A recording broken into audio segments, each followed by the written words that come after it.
ಒಂದು ಸಮುದ್ರದಲ್ಲಿ ತಾಯಿ ಪಕ್ಷಿ ನೀರನ್ನ ಕುಕ್ಕಿ ಕುಕ್ಕಿ ತೆಗೆದು ಸೈಡಿಗೆ ಹಾಕ್ತಿರುತ್ತೆ. ಇದನ್ನ ನೋಡಿ ಇನ್ನೊಂದು ಪಕ್ಷಿ ಬಂದು ಕೇಳುತ್ತೆ, ಯಾಕೆ ಹೀಗೆ ಮಾಡ್ತಾ ಇದೀಯಾ ಅಂತ. ತಾಯಿ ಪಕ್ಷಿ ಹೇಳತ್ತಂತೆ, ಸಮುದ್ರ ನನ್ನ ಮಗುನ ನುಂಗ್ಕೊಂಡ್ಬಿಟ್ಟಿದೆ, ನೀರನ್ನ ತೆಗೆದು ನನ್ನ ಮಗುನ ಹೊರಗೆ ತೆಗಿತೀನಿ ಅಂತ. ಇನ್ನೊಂದು ಪಕ್ಷಿ ಹೇಳತ್ತಂತೆ, ಸಮುದ್ರ ಇಷ್ಟು ದೊಡ್ಡದಾಗಿದೆ, ನೀನೊಬ್ಳು ಕೈಯಲ್ಲೇ ಇದು ಸಾಧ್ಯ ಇಲ್ಲ. ಆಗ ತಾಯಿ ಪಕ್ಷಿ ಹೇಳುತ್ತೆ, ಸಾಧ್ಯವಾದ್ರೆ ಸಾಥ್ ಕೊಡು, ಇಲ್ಲ ಸಲಹೆ ಬೇಡ ಅಂತ.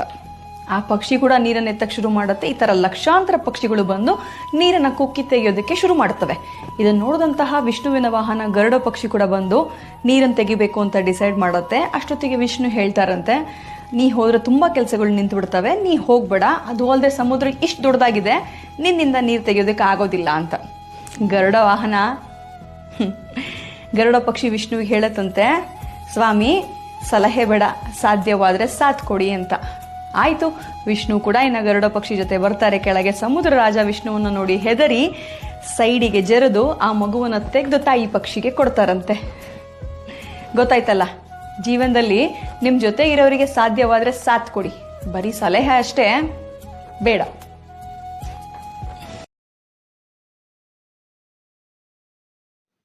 ಸರ್ಕಾರಿ ಪ್ರೌಢಶಾಲೆಯ ಅಡ್ಗೆಯ ಎಲ್ಲ ಮಕ್ಕಳಿಗೂ ಈ ಮೂಲಕ ನಾನು ಹೇಳೋ ಬಯಸೋದೇನೆಂದರೆ, ಮೌಲ್ಯಯುತ ಜೀವನ ತಾವು ನಡೆಸಿ ಉತ್ತಮ ಸಂಸ್ಕಾರ ಮತ್ತು ಉತ್ತಮ ಶಿಕ್ಷಣ, ಅದೇ ರೀತಿ ಆದರ್ಶ ಗುಣಗಳನ್ನು ತಾವು ರೂಢಿಸಿಕೊಳ್ಳಿ. ಸತತ ಅಧ್ಯಯನ ತಮ್ಮದಾಗಬೇಕು. ತಾವೆಲ್ಲರೂ ಅತ್ಯಂತ ಅದ್ಭುತ ಪ್ರತಿಭೆಗಳು. ದೇಶಕ್ಕೆ ತಮ್ಮಿಂದ ಉತ್ತಮ ಸಾಧನೆ ಆಗಬೇಕು. ತಾವು ಪ್ರಯತ್ನ ಪಡಿ, ಒಂದು ಗುರಿ ಇಟ್ಕೊರಿ, ಕನಸು ಕಾಣ್ರಿ, ಅದನ್ನು ಯಶಸ್ವಿಗೊಳಿಸ್ರಿ. ಧನ್ಯವಾದಗಳು. ಇಷ್ಟವಾದರೆ ಶೇರ್ ಮಾಡಿ, ಲೈಕ್ ಮಾಡಿ, ಸಬ್ಸ್ಕ್ರೈಬ್